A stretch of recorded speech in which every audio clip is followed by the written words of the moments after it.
damos las gracias a la doctora Vicky y a todos ustedes por estar aquí con nosotros en esta primera parte de la serie Sobreviviendo una pandemia.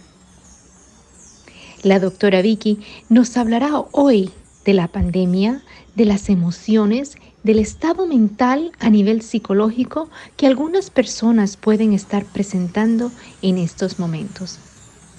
Por favor, acompáñenme y démosle la bienvenida. Gracias, Kiyari, por tu invitación, por tenerme como parte de tu equipo de trabajo aquí en el canal Empecé a Vivir.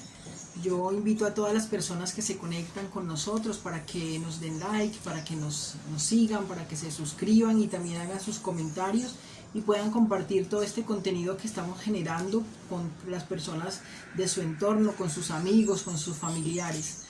Entonces me agrada mucho estar aquí, me parece una iniciativa muy interesante, muy bonita y bueno, gracias a ti por esta invitación.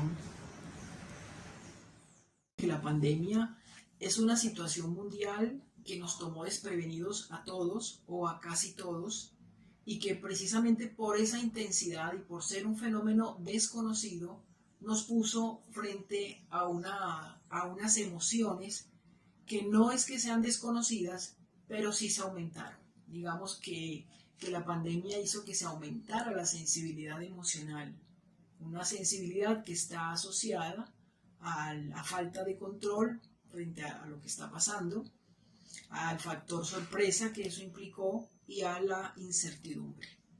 Entonces, emociones que se han desplegado durante la pandemia, yo diría que todas, unas en mayor o menor medida, según la persona. Pero podríamos empezar a mencionar algunas para tener conocimiento o para repasarlo, porque no creo que esté diciendo aquí nada que sea totalmente nuevo. Muchas personas ya tendrán la experiencia tanto de haberla vivido como de saber el manejo de una situación estresante, como es una pandemia o como es una situación mundial que tenga una afectación de esta magnitud.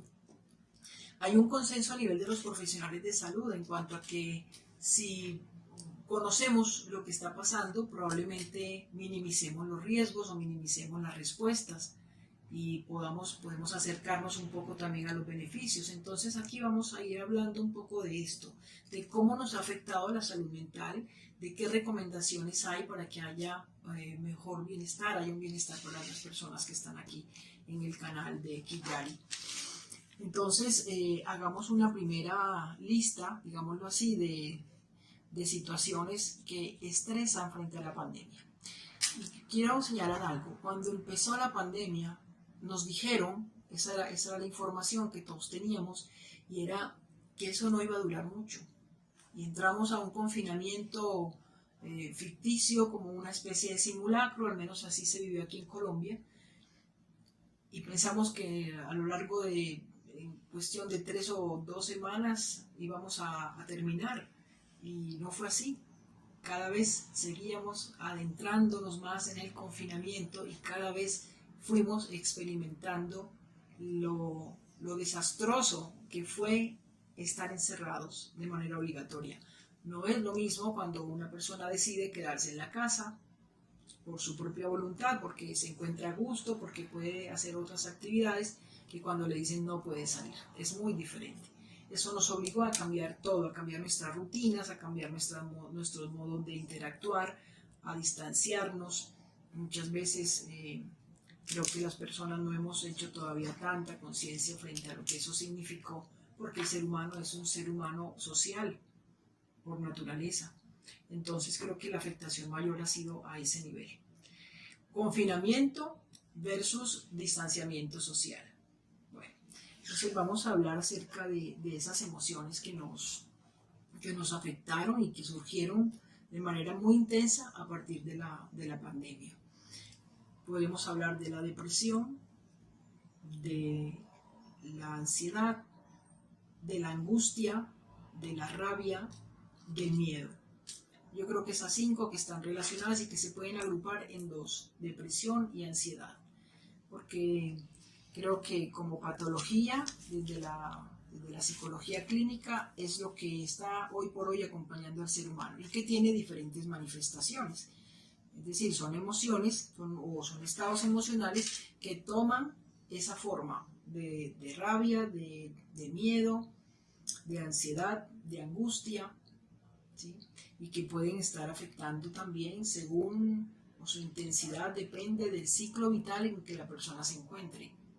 Vamos a hablar de 4 ciclos, 4 fases en el ciclo vital, que son la niñez, la adolescencia, la juventud y la vejez. Cuando el estrés aparece en las 2 primeras etapas, en la niñez y adolescencia, estamos hablando de un estrés temprano. Y cuando hablamos de ese mismo estrés en la etapa adulta y la etapa de la vejez, estamos hablando de un estrés crónico. ¿Por qué se hace más crónico? Por obvias razones, porque la experiencia trae consigo un cúmulo de factores que han estresado al adulto y a la persona más anciana, que también por sus enfermedades propias de la edad se vuelven más vulnerables frente al virus.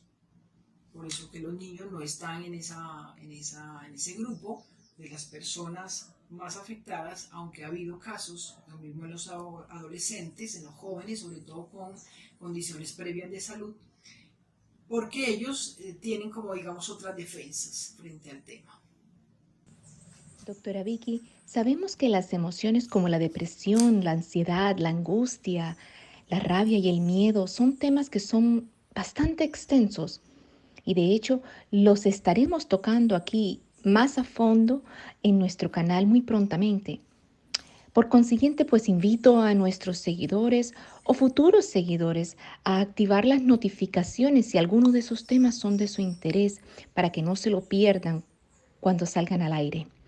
Pero bueno, doctora, háblenos solamente un poquito, brevemente, sobre esas emociones, de pronto síntomas o qué podemos hacer para mejorarlas en estos momentos. Sí, se ha identificado que el estrés que se genera ahora en la pandemia es un estrés postraumático, porque pues hay diferentes clases de estrés, por así decirlo. Hay una cosa muy importante frente a estas enfermedades eh, que son asociadas al pasado y al presente. Se ha dicho que la depresión está asociada al pasado y la ansiedad al futuro. Es decir, miedo al futuro, miedo a no cumplir con las metas que se tienen trazadas y a la vez esta falta de certeza frente a lo que va a pasar en el futuro genera depresión. Se forma una especie de círculo vicioso.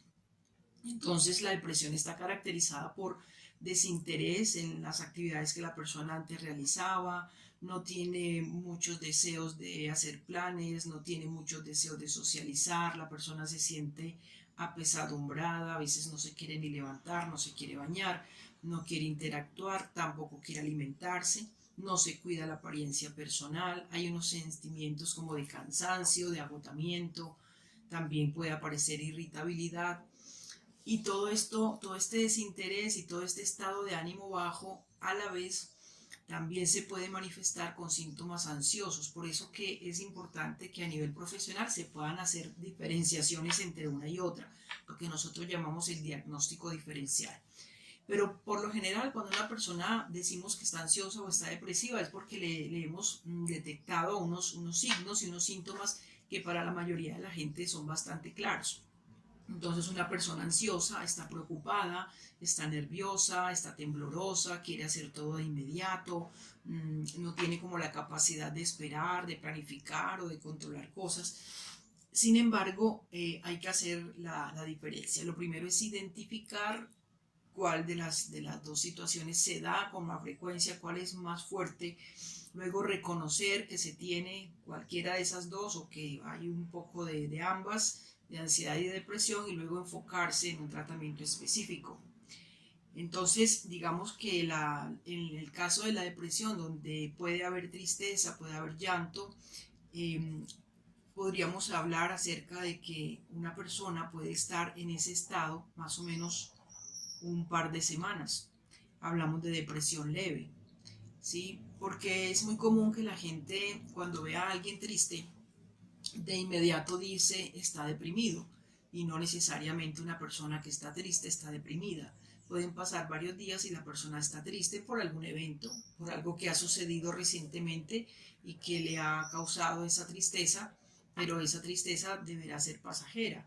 Pero si ya esos síntomas de tristeza, de llanto, de encerramiento, de ensimismamiento y de desinterés ocurren durante más o menos unas 2 semanas, podríamos hablar entonces de una depresión leve, y podríamos hablar de una depresión mayor si esa persona, si esos síntomas persisten en la persona durante todo ese tiempo, un mes o un poco más. Entonces, por eso es importante hacer el diagnóstico. Entonces, en conclusión, no todas las personas que tienen tristeza o que manifiestan una tristeza son personas depresivas. Entonces, aquí lo que podemos establecer es la diferencia entre uno y otro. Ahora, reaccionar frente a una situación tensa tampoco hace que la persona sea ansiosa. Si escuchamos una gran explosión y la reacción natural es correr, pues estamos ante una respuesta positiva frente al estrés y ante la ansiedad. ¿Sí? Sería muy irregular, muy extraño que una persona no reaccionara frente a un evento que pudiera poner su vida en peligro. ¿Sí? Entonces, o un accidente, o si uno va conduciendo y se le atraviesa un carro, pues obviamente hay una reacción, y eso no sería que está tan ansioso, sino que realmente es una reacción pues bastante natural. Puede, digamos, haber un soporte farmacológico para personas que sufren de ansiedad y depresión. Hablamos de ansiedad generalizada, de trastorno de pánico, de estrés postraumático, pero eso lo vamos a mirar en otros momentos. Una persona ansiosa, por lo general, es una persona que suda en exceso, es una persona que incluso puede hablar o tener temblores en su cuerpo, hay una tensión muscular casi que permanente, se exalta por cosas muy pequeñas, siente miedo por todo, expresa sentir miedo por muchas cosas, puede sentir también náuseas, que es otro síntoma físico. Entonces distinguimos que el uno es con un estado de ánimo muy exaltado y el otro con un estado de ánimo bastante bajo. ¿Qué puede ayudar para ambas situaciones?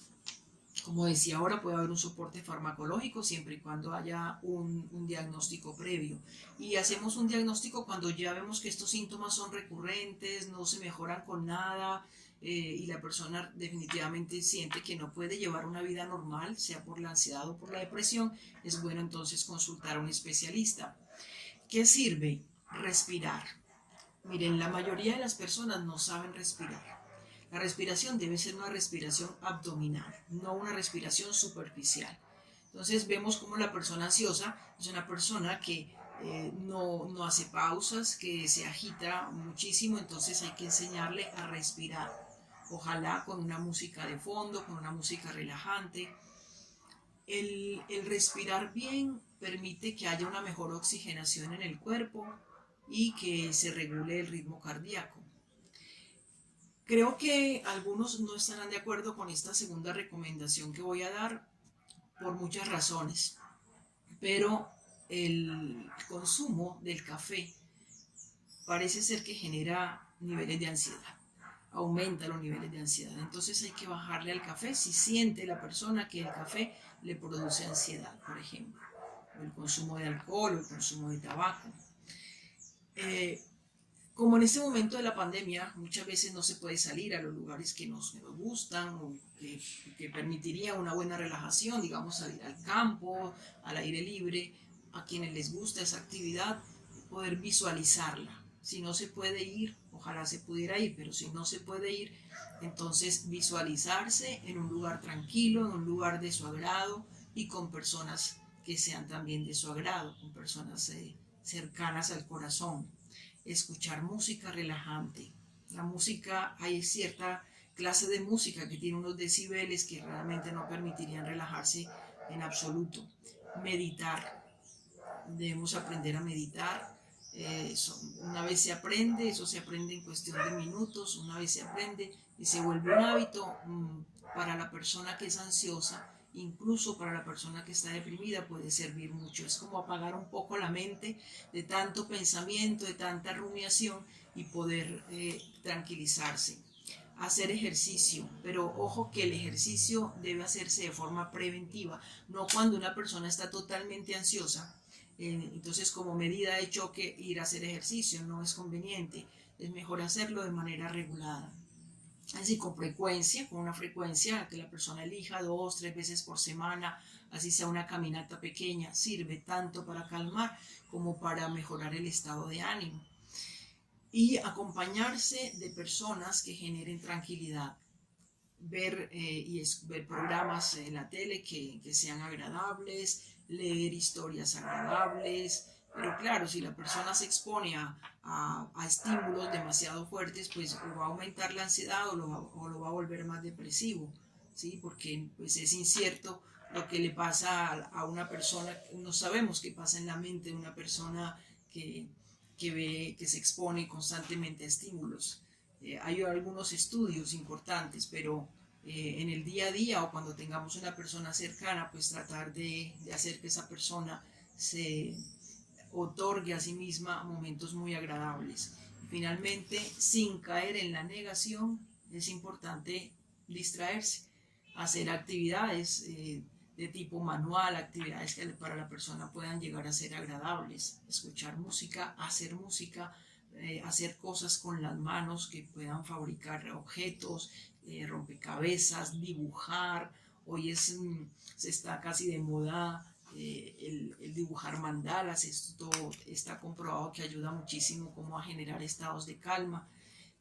Hay que darle tiempo a las personas, hay que comunicarse bien con las personas que estén sufriendo ansiedad o depresión a nuestro alrededor, no criticarlas, no juzgarlas, no darles cantaleta diciendo es que nunca te paras de la cama, es que nunca ayudas a hacer nada, sino invitarle a que haga esas actividades, a decirle mira, solo vamos a estar un ratico, pero ven y comparte con nosotros, ven, vamos a cocinar algo rico, ven, vamos a hacer este poquito de ejercicio. O para la persona que está deprimida también es muy importante hacer listas de cosas, ¿no? Organizar sus cosas, hacer listas y planificar, todo este tipo de actividades ayuda bastante al manejo de la depresión y de la ansiedad.